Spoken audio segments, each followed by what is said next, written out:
The decisions each of us will make today can certainly have an immediate impact on our circumstances, but they can also affect events days or years from now, even into future generations. Today on Truth for Life, Alistair Begg points us to a difficult but crucial decision that Jonathan, the son of King Saul, had to make. Alistair is teaching from 1 Samuel chapter 20, beginning with verse 12.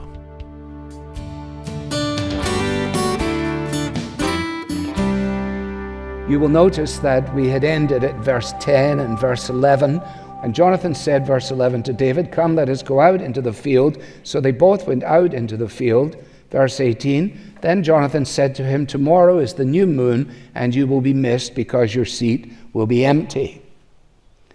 So why then verses 12 to 17? For myself, I take it that it is a purposeful interruption. In other words, that the writer of this story is more concerned at this point in our reading for us to understand what he now conveys in verses 12 to 17 than it is for us to be able to chase immediately to verse 18 and to the resolution of the story. All of the material that we're dealing with is historical, and all of it is theological in that it is teaching us, giving us information and truth about God. But in one sense, this section, 12 to 17, is particularly so.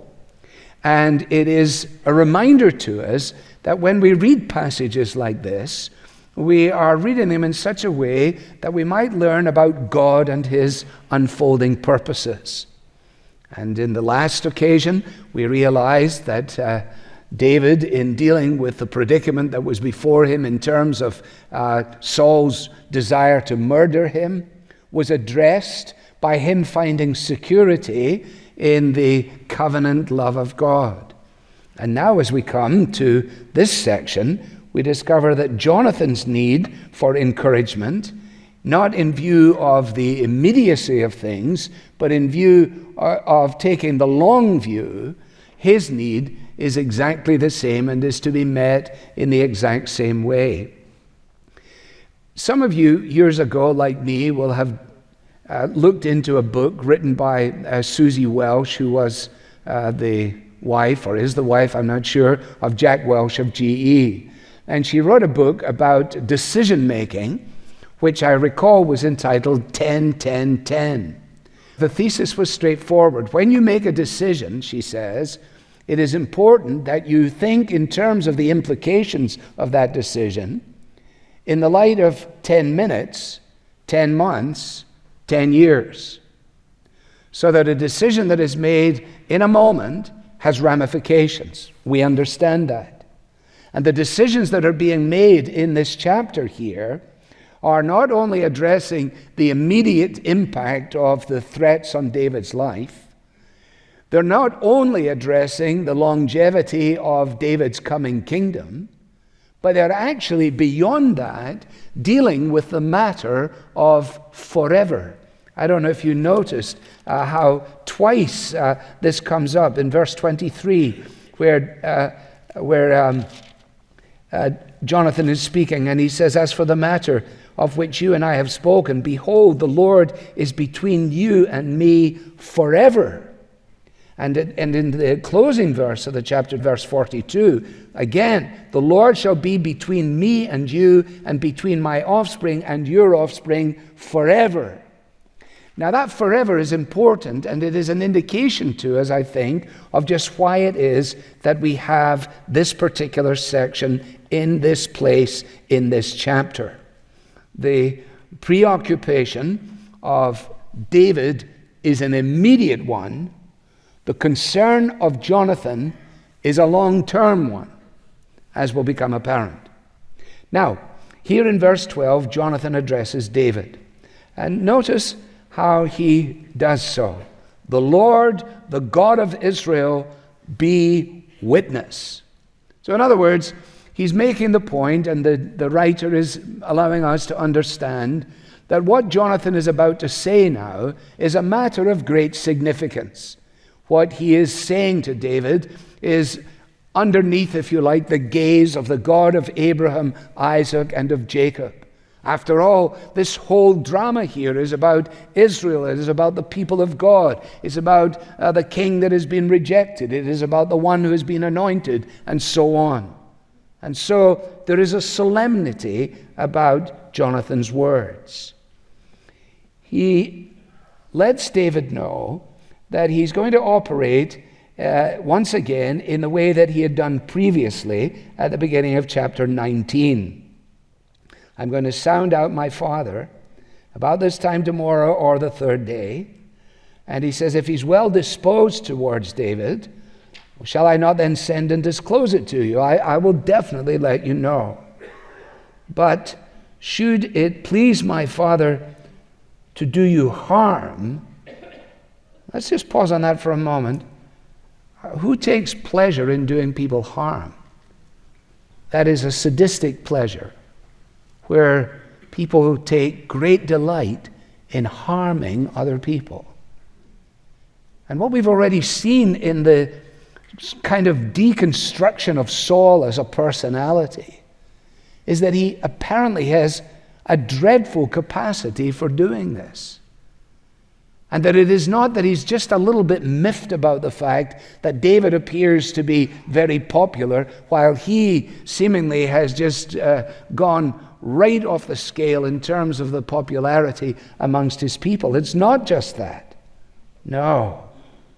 So, if it should please my father to do you harm, says Jonathan humbly, so there's a solemnity to it, there's an honesty to it, there's a humility to it.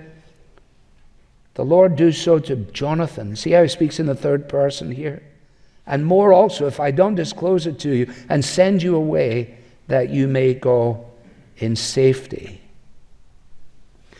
Now, at the risk of undue repetition, let me say again, so that we understand what has happened here.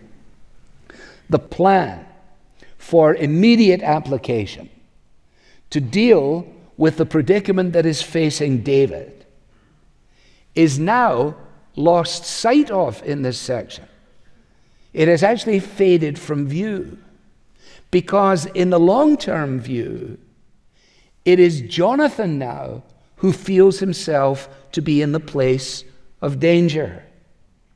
He is concerned about the well-being of David, but he also recognizes that when David becomes the king, everything will be flipped, and he is the one who will be threatened potentially by David's kingship. Consider the closing sentence there in verse 13. Whereas he addresses him in this way, he says, "May the Lord be with you as he has been with my father." This is not a pious wish on the part of Jonathan. This is actually a significant statement. Because think about it. In what way was the Lord with Saul? He was with Saul in establishing him and enabling him in the fulfillment of the role of king.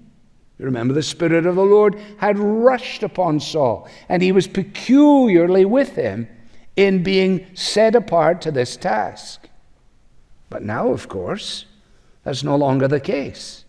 Saul has been rejected, the kingdom has been torn from him, and it has been given to a neighbor who Samuel told him is better than you.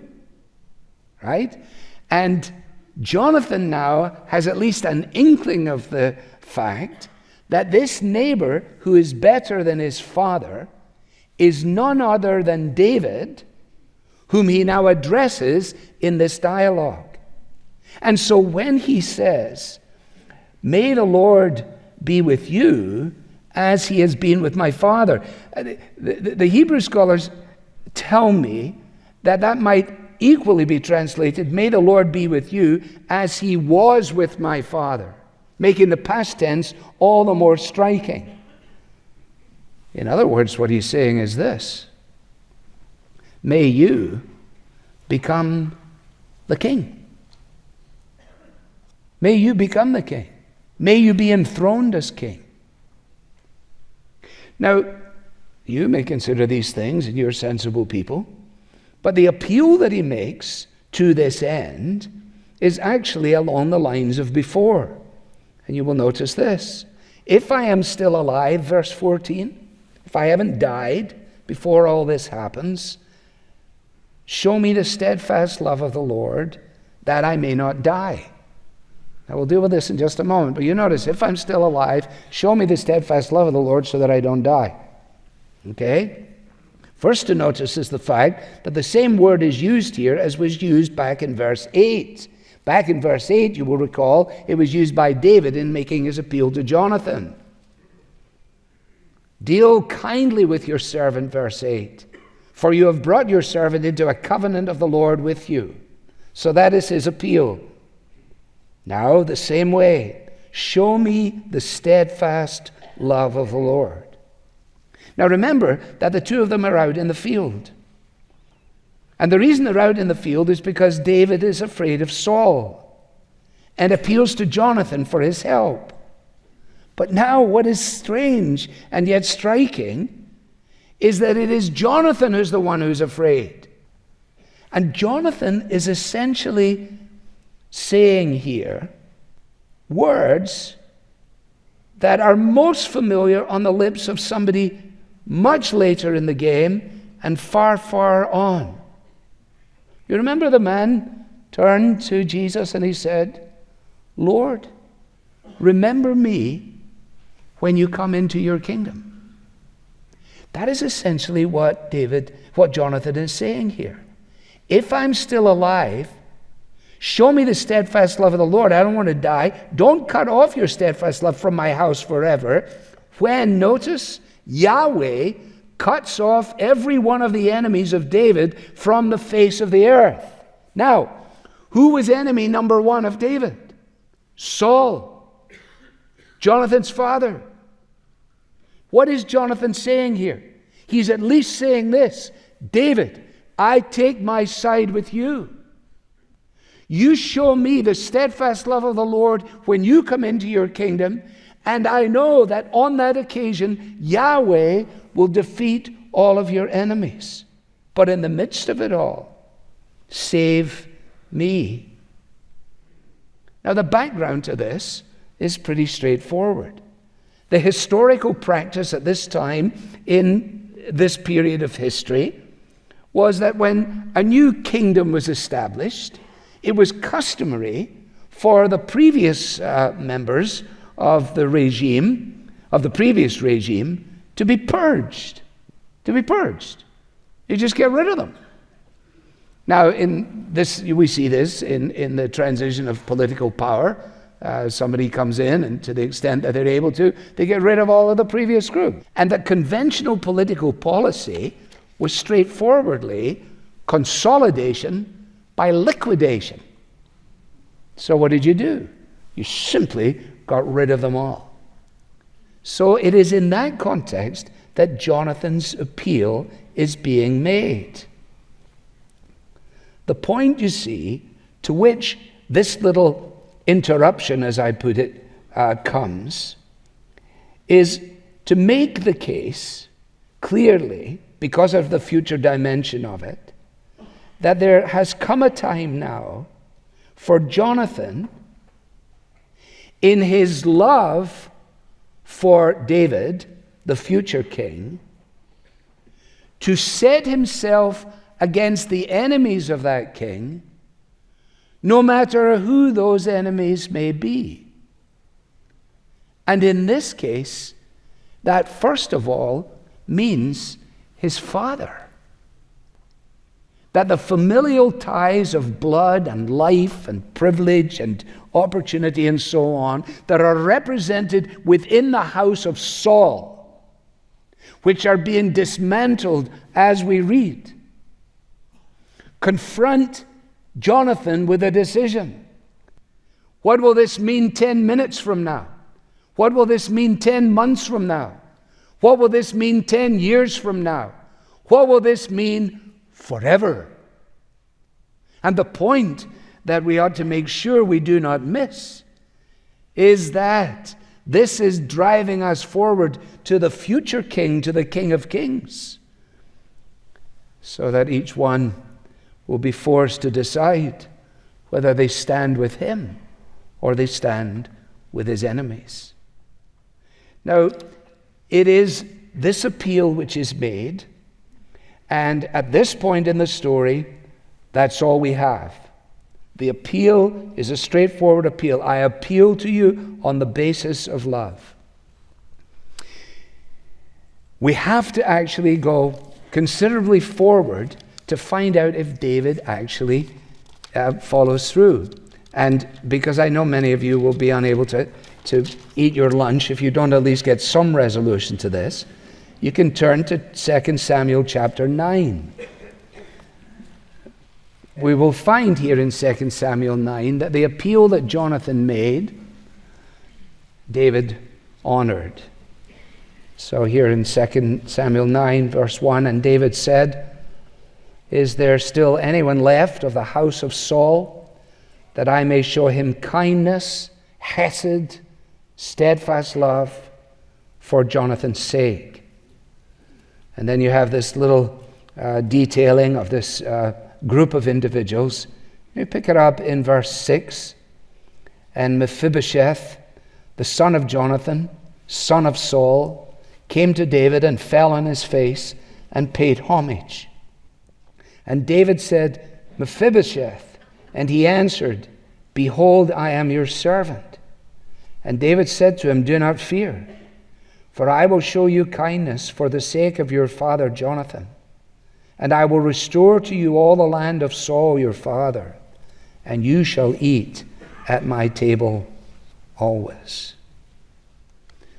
So it will become clear to us as the journey continues that David is a man of loyalty. He honors the covenant promise in being made to his friend. And if Jonathan's plea pointed us to the man who was crucified beside Jesus, then surely what we see here in David is an indication of the loving commitment of Jesus as King to those who are his own. In John's Gospel, John records in chapter 13 these words, "Now before the feast of the Passover, when Jesus knew that his hour had come to depart out of this world to the Father, having loved his own who were in the world, he loved them to the end." He loved them to the end.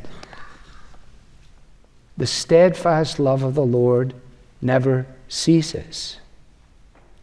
And the endurance in the immediate for David, and the encouragement in the prospect of the long haul for Jonathan, and the issue for us of the 10-10-10 forever dimension, the answer is the same in each case.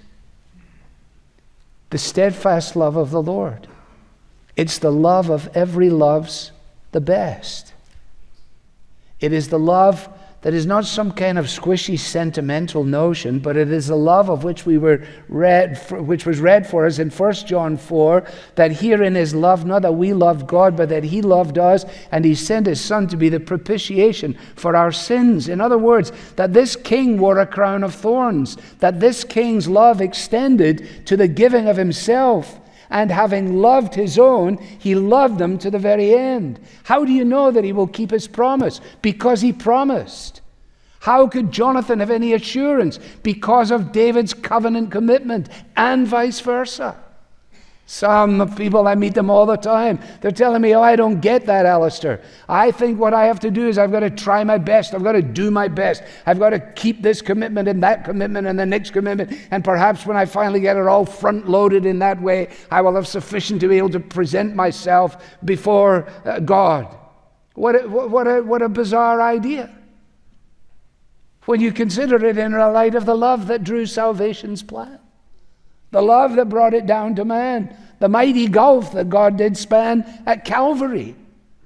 Because you see, mercy there was great, and grace was free, and pardon there is multiplied to the one who will come and say, according to your steadfast love, you prepare a table before me in the presence of my enemies. You anoint my head with oil.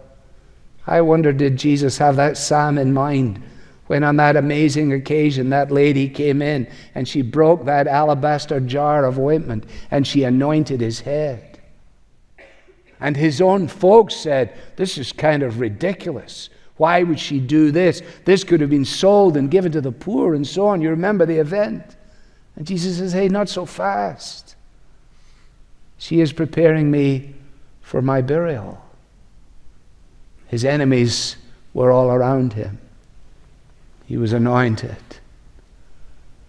David has been anointed. David is going to become king. Jonathan says, if I'm still alive when you do, show me the steadfast love of the Lord so that I don't die. And David, I'm relying entirely upon your word. My dear friends, if you're in Christ, that is exactly what you're going to say on that day. Nothing in my hand I bring, simply to your cross I cling. Naked come to you for dress, and helpless come to you for rest. I'm a stinker, and to your fountain now I fly. Wash me, Jesus, or I'm a dead man. For I rest in your steadfast love. My friends, I say to you again, you're either resting in your morality or you're resting in God's mercy. May your proud endeavors to patch yourself up crumble before you before the day is over. And may you cast yourself on the steadfast love of the Lord, which never, ever comes to an end.